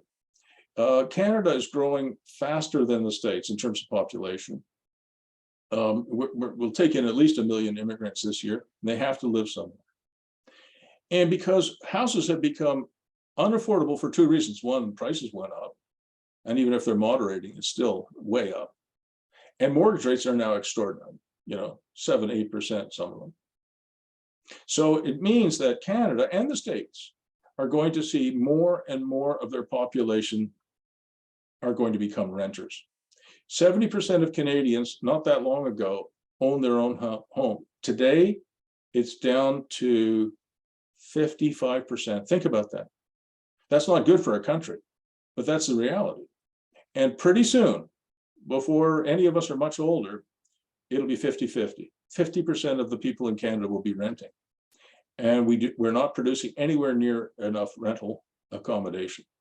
So I tried to explain that to Miriam, and she did get it. I said, if you sell this, it would be really a big mistake, in my opinion. And I'm on title with her. I had to help her and her husband buy it. So I'm on title with her. So I have a say in this, at least while I'm here. So I said, let's do something else instead. So we put a home equity line of credit of $300,000 on this property. And what I said is, we're going to wait for prices to moderate, and we're going to go and buy some more. And she said, when? This was about 8 months ago that we had this argument. So before prices started to go down and mortgage rates start to go insane. So we have $300,000 of equity that we can access through the home equity line of credit. And and we're waiting, Miriam and I are waiting for prices to continue to plummet, and we're going to go repeat this. So I said, rather than sell it and blow the money, we'll take the money out, and out of that 300 grand, I said, I'm going to make sure that 20,000 of that goes to you and Jeremy, that's her husband, and you can blow it. I don't care what you do with it, just blow it, because we've worked hard to make this happen. But the other $280,000, we're going to buy another property together when it's right. Now, I did not expect the time to come as quickly as it has. So when is the best time to buy in a place like Ottawa or Calgary? It's in November, December, and January, maybe a bit of February, but certainly November, December, January. So I said to Miriam, in November, December, January, we're going to go shopping for another house. Why is it such a great time to buy? Because, as you know, it gets cold and dark and dreary in Canada, and everybody wants to kill themselves, right? And so that's the time to buy. In Florida, that's a great, or Arizona, it's a great time to buy because it's not impossibly hot. It can be 130 degrees Fahrenheit in Arizona and Phoenix in the summer. Nobody wants to go house shopping at that kind of temperature. They just want to sit in their air conditioned homes and cars. So I said, we'll go shopping in November, December, and January. Alex, you said, I saw the rents for the constructions we're seeing on Woodruff, Busy Road, $2,400 for upstairs and $1,800 for the basement apartment. You want to comment on that? Dan and I were doing some comparables because we have a property on Woodruff that we'd like to develop in the next years, and we're just looking at the type of construction that it's a little bit of a Wild West on Woodruff right now because of the open zoning, except height seems to be restricted, so you can't really do a 3-story. So their building is, there's one on Churchill too, but too large, where it was formerly a duplex or single. You're tearing down the duplex and you're building 2 buildings with two basement or walk-in basement apartments, and then each floor above. So it's basically 4 units minimum per, and I've seen some more aggressive ones with 6 units per side, times 2. Yep. So and then you can actually put up through your real estate that a couple of them are rented out, and that's like roughly the price that you're looking at, which I think is quite a lot of money for Woodruff, because Woodruff, I grew up when I was a little boy, we grew up on Woodruff, and it was busy then and it's really busy now. It's not like a nicer side street, right, where we have our other properties. So yeah, I completely agree with that. Like today, the atmosphere, if you will, for real estate development is getting much better. Lumber prices are back to where they were before the pandemic began, and contractors are not as insanely busy as they were. So I think development will be a little easier, a little bit more predictable in terms of labor and material, and rents are not going down. I think they're going to continue to go up, and so I'm really encouraged, Alex, about your project on Woodruff and some of my projects too. If I can get through the current awkwardness of trying to get a refinancing when appraised values are doing this, so I'll get through it. I'll do some of the things I talked about earlier. But certainly, if you can develop a 4-plex or 6-plex, or whatever the number is, and you can control your costs, I think the ROI will be 8% or more. All right. I want to talk again about another form of strategic and another form of financing called strategic investors. What are strategic investors or strategic partners? And this is something, again, I teach it all the time, and people go, "That's fine," except it doesn't apply to me. Except I'm going to show you that it actually does.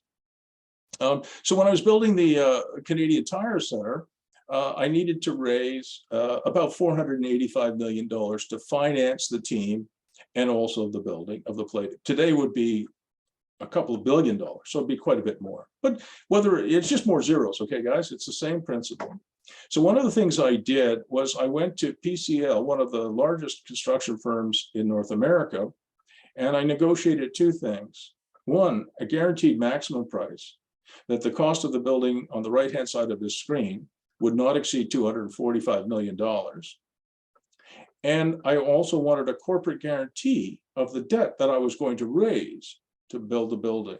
And PCL gave me both of those. You could finance your 100% loan to value if you can get, this is basically Rich Uncle Buck signing a co-guarantee. In this case, Rich Uncle Buck is PCL. PCL has a strategic interest in this building going ahead because they're the contractor. That makes them a strategic partner. So where do you find strategic partners? Suppliers, constructors, trades, sub-trades, your professionals, your lawyers, your bankers, your accountants, clients. Clients often want you to succeed and will help you. Competitors, it's something called co-opetition. There's all kinds of people who have a strategic interest in your success. And I'm going to show you this. You've seen this building before. This is the one I'm renovating on Front Street in downtown Belleville. We renamed it the Burroughs Building. It used to be called the China Gate. Now we renamed it the Burroughs Building after the family that originally built.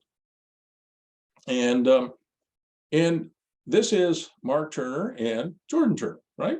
And we needed some help because this thing is over budget, it's delayed, and you know, I'm struggling to get it refinanced. So what did I do? Who has a strategic interest in seeing this finished? The contractors who are working on it. So I went to see Mark and his son Jordan, and I said, I'd like you to buy 10% ownership in this building for $200,000. And that places a $2 million valuation on the equity, which will help me with my appraisal. But it'll also help me finish the damn building because it's costing a lot more than anybody thought. Strategic investors are much faster to decide, and they're less fussy about valuations. And then the key question, if you involve, as I did here, Mark as a strategic investor, how do you monitor that they don't inflate their work invoices, right? So they just recover the $200,000 they're investing in the business, or in this case, in the building, by simply inflating their invoices by $200,000. That's where a project manager who also acts as a monitor comes in. In our case, we have a woman by the name of Shelley Darrow who monitors everything that goes into this building, material and labor. So we do have a check and balance, but you wouldn't do a deal like this unless you trusted Mark and Jordan, which I do. And I've been getting a lot of heck. I was about to use another word, but I've been getting a lot of heck from some of my investor friends as to whether or not this building, after all this effort of 2 years, and we're still not finished, is worth it. And you know, when they asked me that, I wondered, holy smokes, maybe they're right, maybe it's not worth it. But I thought about it, and I do actually think it's worth it. It's a 150-year-old historical treasure that we brought back to life. Triple brick, high ceilings, undiscovered spaces, and a lot more.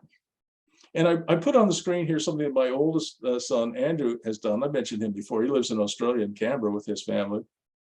And he raises organic free-range eggs that sell for 3 times the price of supermarket product. You know, you've heard me say it before. Big eggs, nice orange yolks, taste completely different. So if you've got free-range chickens, the eggs are different. They're bigger and they're more nutritious, so they taste different than if you're, in fact, and this is the same thing in terms of buildings. So where would you rather live? Would you rather live in an apartment here or here? Here or here? First of all, I don't like high-rise living.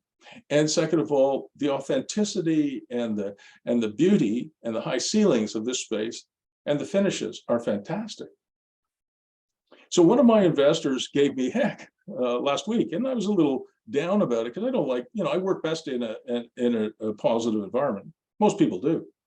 And in the same time he was giving me heck for the cost overruns, which maybe I deserve, he mentioned that his son has a Tribeca apartment that's part of New York City that's for sale for $2.3 million for 1,700 square feet. And he didn't see the irony of telling me that, because that's $1,350 US per square foot for an apartment. A 30-story apartment building, concrete apartment building in Ottawa, my youngest son is working on, he thinks is now going to cost over $600 a square foot.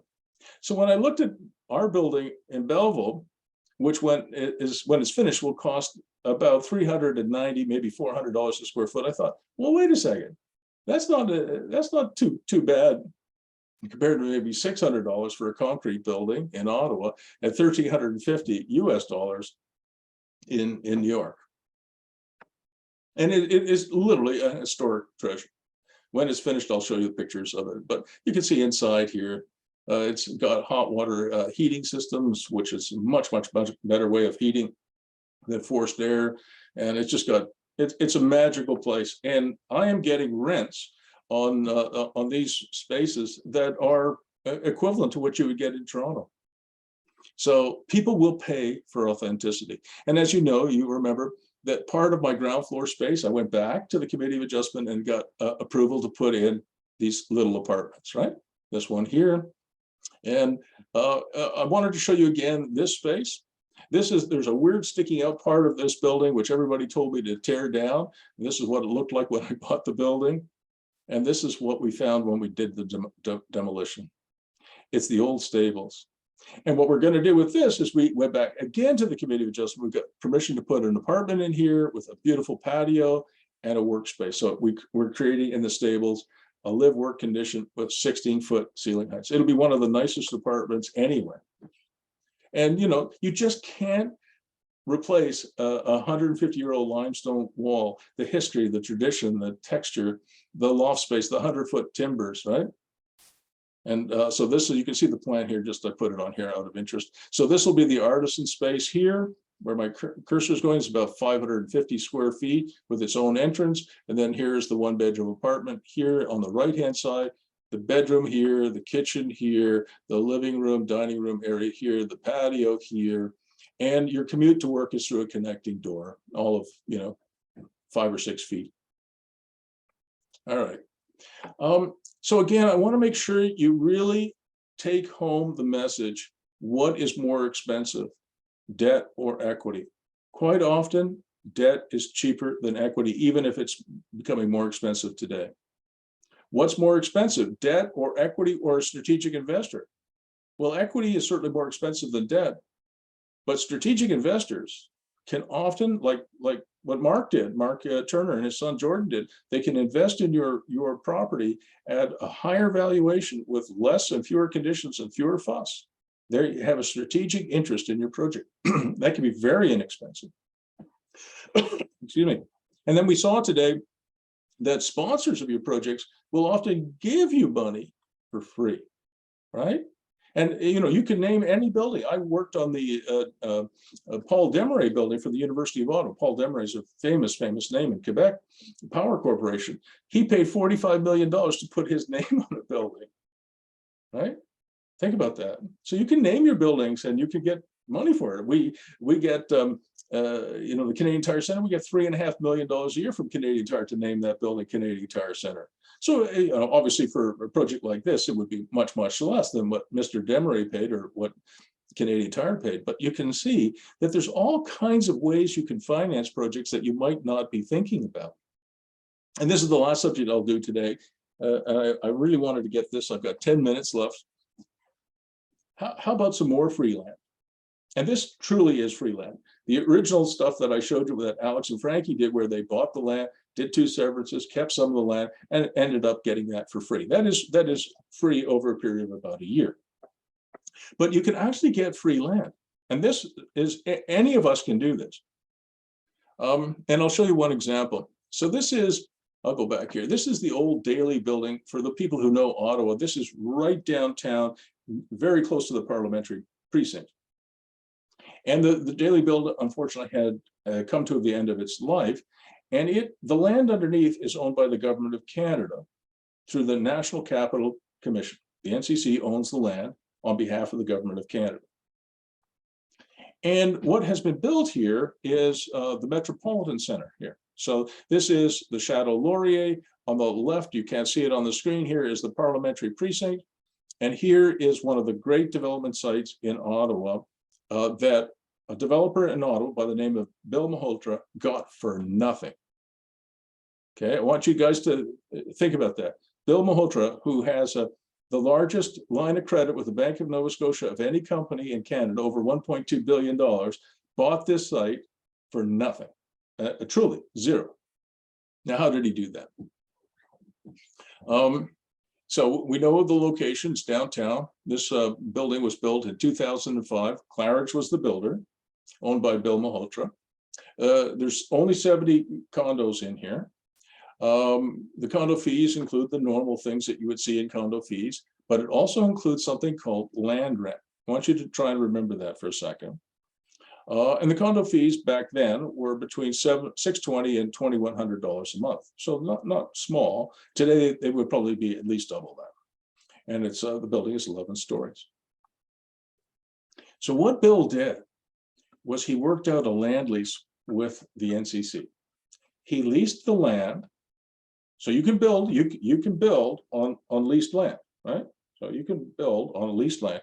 He did a lease for 50 years, and he agreed to pay the NCC $120 per condo unit per month, and those fees would be included in the condo fees so that the NCC would be sure of getting their land rent. So that means that the NCC gets about $100,000 a year for 50 years. So the NCC back in the day, and Bill Malhotra from Claridge announced that they had sold the Daly building land to Claridge for $5 million. That was not untrue, but it was misleading. Because what they really did was they sold it to Claridge for nothing. Because Claridge never paid a single dollar for that land. You understand, the only people who pay for that land are the condo owners through their condo fees. Is everybody clear on that? And Bob, Mr. Wachna, that's why the Park Bridge model that we've talked about over and over again, where they land lease, the homes for their trailers or their modular homes, right? That's why Park Bridge is so successful and so wealthy, right? So it's an incredible deal for Bill. He got to build 70 top-end, very expensive condos and sell them to rich people. And his cost for his land acquisition was nothing. He didn't pay anything until the condo was built and registered, and those condo fees were being collected. So he got free. Bruce, what happens after 50 years? Who owns all the condos if it's only on a land lease? I'm going to address that.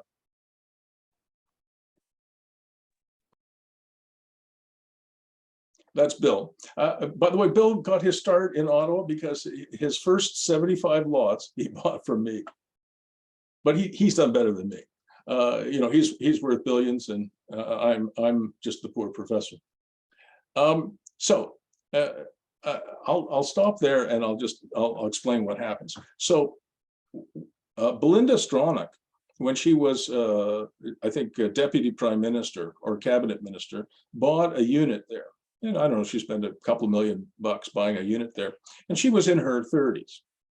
And I said to Belinda, you're in your 30s, this only has a 50-year land lease. Oh, 50 years, But if you're in your 30s, a lot of women are living into their late 90s, early hundreds. She'll probably see Bob the end of that land lease. So what will happen at the end of the land lease is a couple things might happen. One, the NCC might agree to renew it. They might, but they also might not. And one of the things that Bill did not put in the land lease agreement, I've done a number of land leases myself. One of the things that Bill did not put in the land lease was that the NCC, if they did not renew, had to pay the depreciated value of the structure. So in essence, they had to buy the building back. It's not in there. If I had been representing the future buyers, I wouldn't have agreed to that.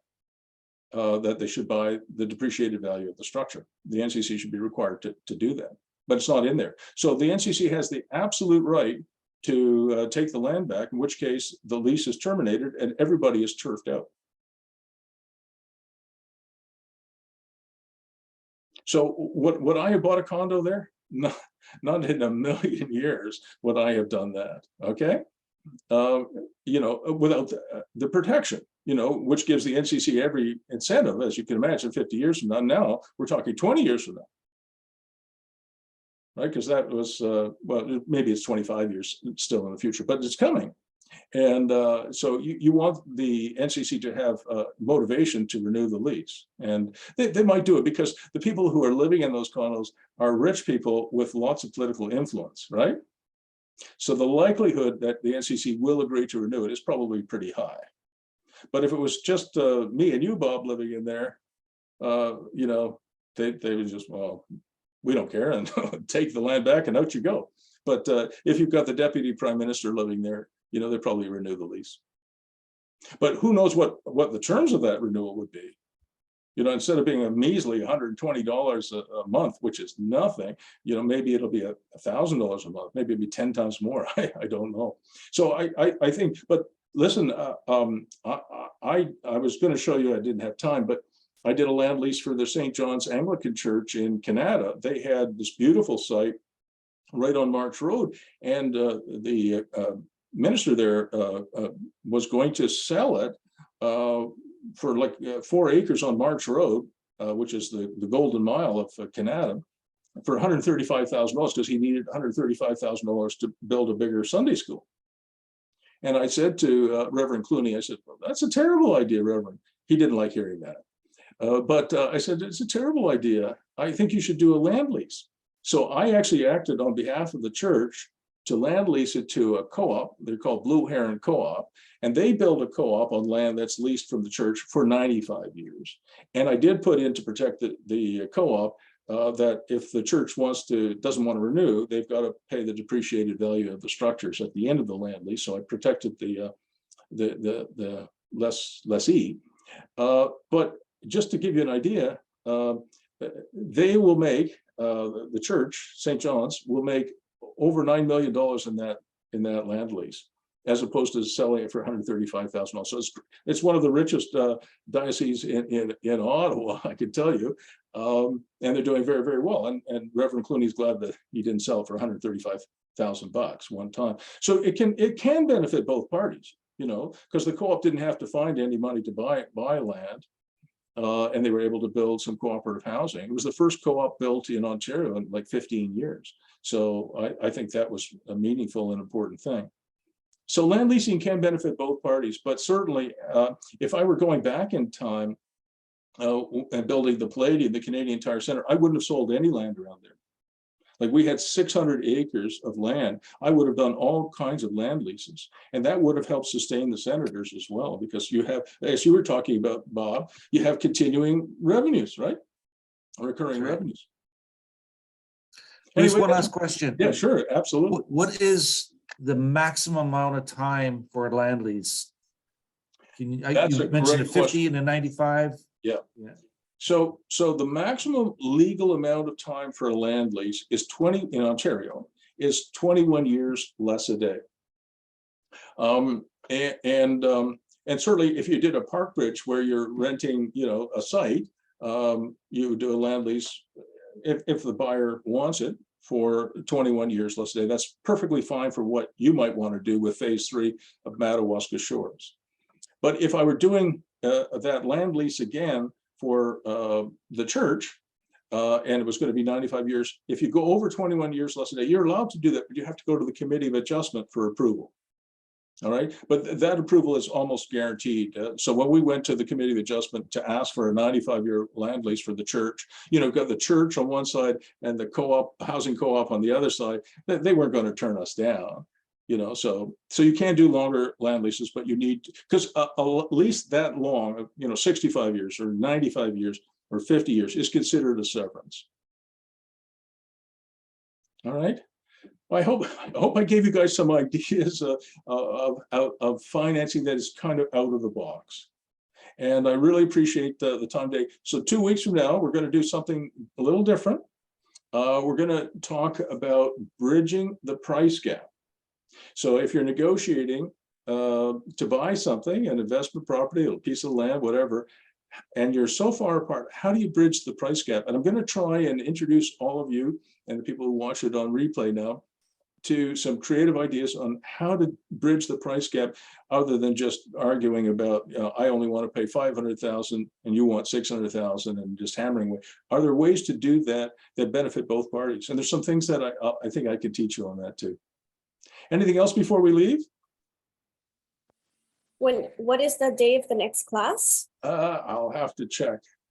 I'm pretty good at making sure everybody gets that. Just give me a second, Karina, I'll check it.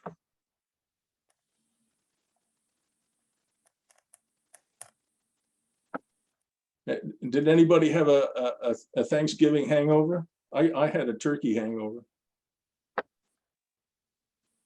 We were in Greece, so we didn't even have any turkey. No. I had Well, lots of fish. I had to work on Thanksgiving Monday because my American clients don't know anything about Canadian Thanksgiving.